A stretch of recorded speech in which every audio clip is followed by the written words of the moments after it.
Hey, welcome back to your fourth Java tutorial. Um, I wanted to bring up something that I mentioned lightly in the last tutorial. Um, when you're working with integers, um, you might notice that you have a problem when you try to divide. So let's say x equals 4 and y equals 2. And we do system.out.println uh, x divided by y. So when you press go, you're going to get 2 down here, obviously. But let's change x to 5 just to see what happens. So you're going to notice that you get 2 again. This is because most programming languages get the floor of the answer that you have when you're working with integers.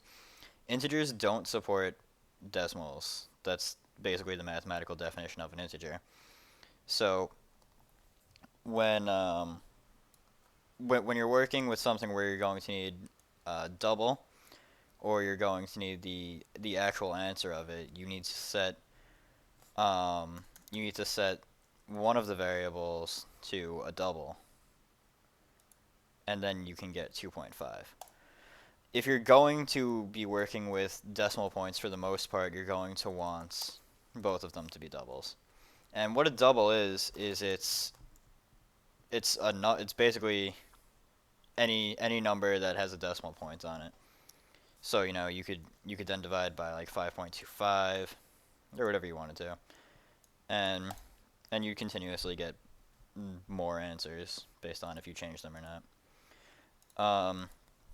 That's really all I wanted to introduce in this tutorial was the double, but I guess now would be a good time to introduce an array. So an array is a data structure that you can store multiple variables in, and it's really good if you're gonna group multiple things. So let's say you had all the ages of your group of friends. You had like Tommy's 14, Matt's 13, John is 32 from the last tutorial, and then and you wanted to keep them all in a list of people. Um, you could store them all in an array of integers. So let's make an array called ages. So to make an array, you type int like you would to make the integer from the last tutorial, and then open square bracket, and it's automatically going to close it for you. And then you're going to name it ages or whatever you want to name it. And then this is where it gets weird because this is object-oriented programming. So you're going to set it to equal a new int open square bracket with the amount of objects that you want. So we're going to be dealing with 3 objects here. So to access the data in the variable, you're going to have to go ages of 1, right? So ages of 1 is actually going to be, if this was our data structure here, ages of 1 would be here because arrays start at 0. So it goes 0, 1, 2, and then you have 3. So ages of 0 is going to equal 14. And then ages of 1, that's not the right button, ages of 1 equals 13. And then ages of 2 equals 32. So now that's the entire array. So um, it's worth noting that you can't just print out an array. You get the memory location of the array if you print it out. And that's kind of a problem for most people. So if you want to print out the contents of an array, you just square bracket the number that you want next to it. It's kind of like calling a function, but we haven't gone over that yet. So um, let's go 0, and then system.out.println ages of 1. I'm really bad at typing on this keyboard. Um, so when you're done with that, and then you print it, you get 14, 13, 32. So while that may not look like a lot, you can then do this. I don't remember the names of the people that I said, so bear with me.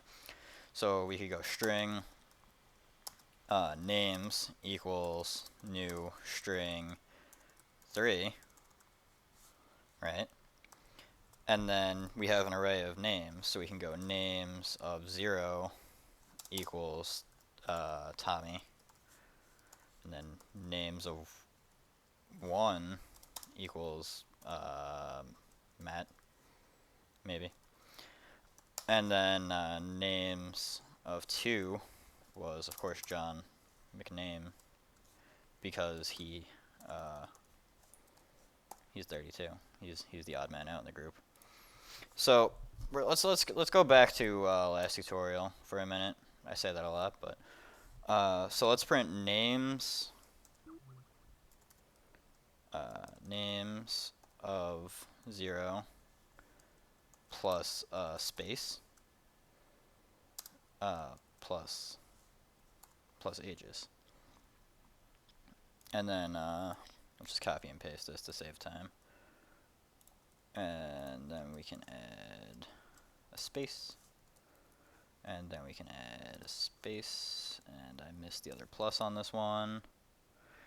And then we're going to go,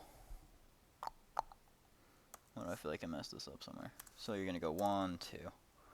And then when you print it out, it's going to just print out like you'd expect it to print out. And arrays are really, really powerful data structures later on.